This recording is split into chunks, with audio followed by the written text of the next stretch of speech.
There's a lot of excitement in our building, as you guys can tell, as we enter game week. We started this morning as a staff with a devotional. It was a devotional about focus, and I think that's a good segue to where we are. We prepared a long time for this week and weeks to come. Great opportunity to see where we are as a team on September the 3rd. We're looking forward to the energy and the enthusiasm that Dowdy Ficklen provides us. We're really excited to get a chance to be in front of our entire fan base and give our kids a chance to play against someone else as we move forward.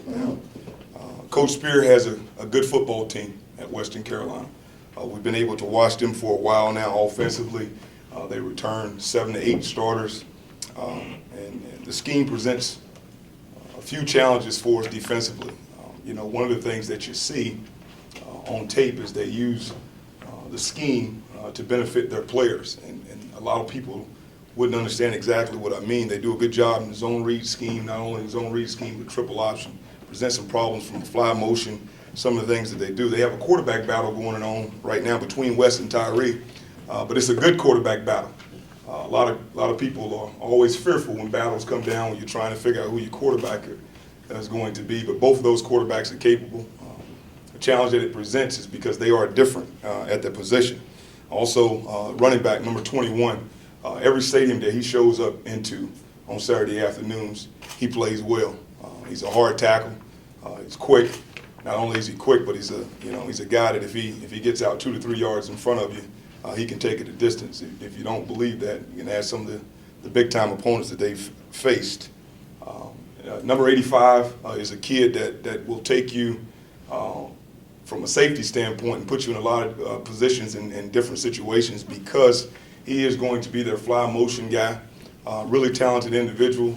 Those quarterbacks have some weapons to use, and we're trying to prepare ourselves defensively to make sure that we are ready for anything that they may be able to throw at us.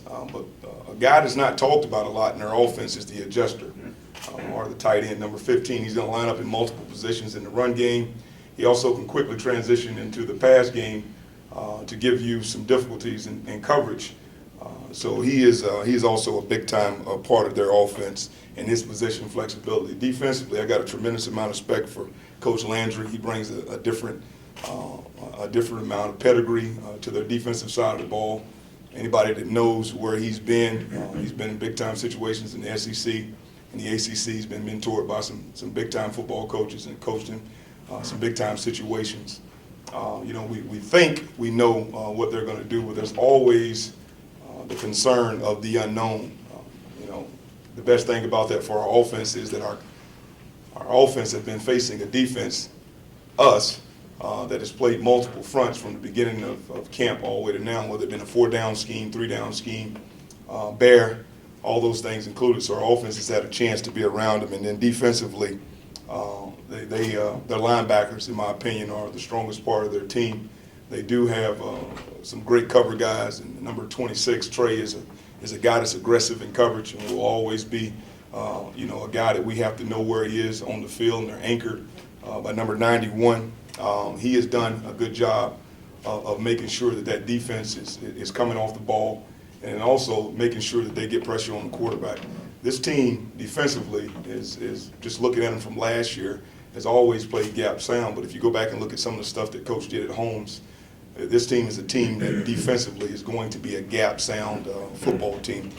We look forward to the challenge. Now, moving on to talk about us a little bit. Offensively, we think we're in a great position to go out and play a clean football game. We've been able to scale back on what we want to do. Phillip has a great understanding of what we're going to do and his weapons offensively, has a great idea of what we're going to do.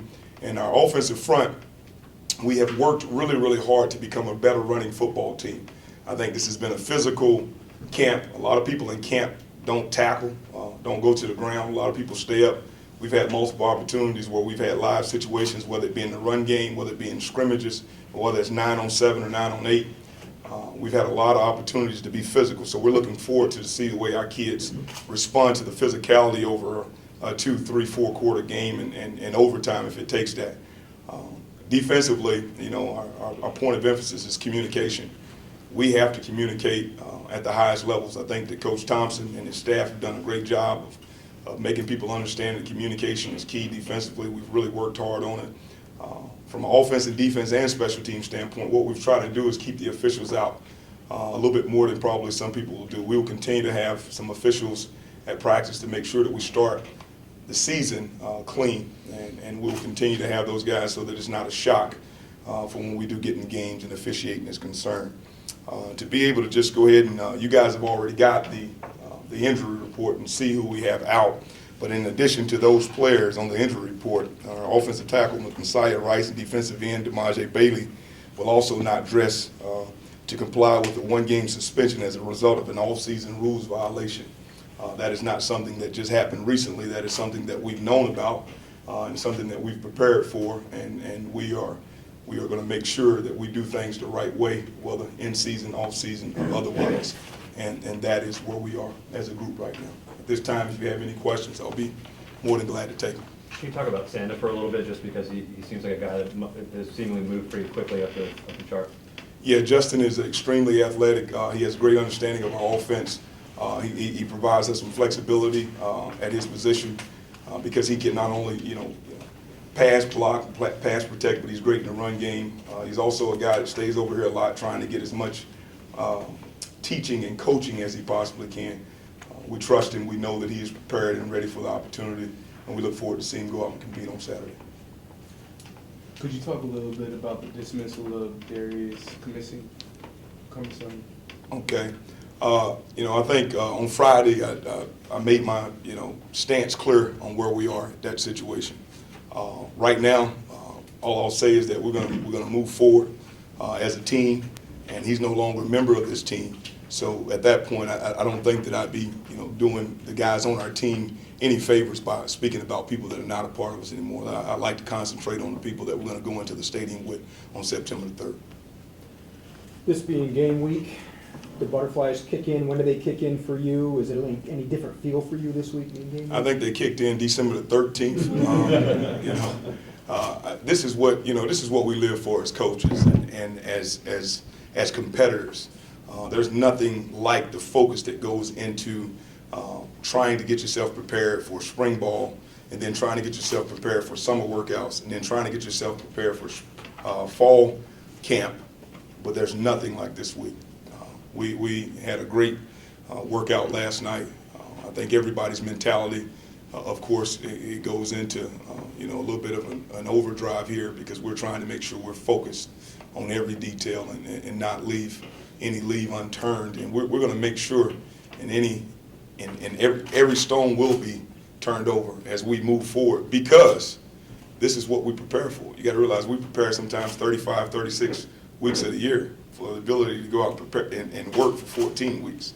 So our coaches, they understand the gravity of the moment. I understand the gravity of the moment, and we've done a good job of making sure that our players understand the gravity of the moment. So yeah, it's a big time week. With some of these guys out on defense, talk about some of the adjustments that you're making in replacement of some of those fellas, especially on the front. Yeah, we've been blessed because we've had a lot of growth in our defensive line as camp has moved on.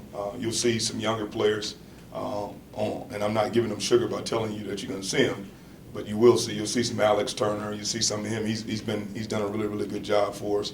But we're prepared there. Fred Presley and Dimitri will be ready to step in there, and we're in a spot to where, from a schematical standpoint, because of our multiple fronts that we can use and utilize, Pratt and utilize both Giannis and Pratt together, that we have some position flexibility. So some of those situations and issues that we have a lack of the guys that we've had before, we'll be able to mask in some situations in the game. With some of the true freshmen that may be on the borderline of playing, have you guys tried to decide, okay, this guy we want to redshirt, or is it still something that's ongoing? That's definitely ongoing because we have to realize that they may not be ready week 1, but week 4, week 5, and week 6 are really, really important weeks, right? So if we can continue to try to stress them every day with the preparation of game week, not from a standpoint of show team and scout team, that week 5 and week 6, when we may have to call them, that they're ready. And we got to make sure that they are prepared, and this is a part of the developmental process as well. You know, they haven't had spring ball. Our guys had spring ball. So you add this 6 weeks, it essentially 4 to 5, 6 weeks to get them ready, essentially is another spring ball for them, and maybe they'll come along, and if they're not ready, then we won't play them. But if they're ready, we're going to play them, and that's for anybody that comes into this program. If they're ready to play as 17, 18-year-old kids, and they come in here, and they're better, and they're ready to go, we're going to play them. Coach, Phillip hadn't thrown a pass in a real game in so long. Do you fear rust at all, or do you fear he may come in overhyped, or do you think that maybe at some point you may have to say, hey, just settle down, you're back in the thing, or is he so mature that you don't worry about any of that? Well, that's the unknown, you know, I talked about before. You know, I got a lot of other things that I'm worried about a little bit more than Phil because of the way that he's prepared to this point in time. But there are certain times, you know, we've been on teams elsewhere where we've had a guy that's been in his 3rd, 4th year starting. In the first game of the year, we still had to settle him down. So we're not expecting him to come in and be Superman. We just want him to come in and execute our offense and do what we ask him to do. And if we have to settle him down, you know, we have ways of doing that. And he has been, to this point in time, pretty level-headed. There's been some situations in practice that we put him in situations that are just awful. I like to do that. I like to put guys on the 4-yard line with 2 downs to try to get out and make them respond to it. And they know it's not fair. I really don't care that it's fair. We just need to see them in those adverse situations, and he's handled all those adverse situations as well as you could have a quarterback that hadn't played in a long time. There is the part of the physicality part of it of him getting tackled. All of us have to go through it. Like I said before, there's a lot of teams that don't tackle at all, and a lot of those teams have not been tackled since the last time they played in a real game. We'll get him prepared for the mental part of it. The physical part of it, he'll have to adjust to on the run. But we think we've done a good job, and he's done a good job preparing himself for this opportunity.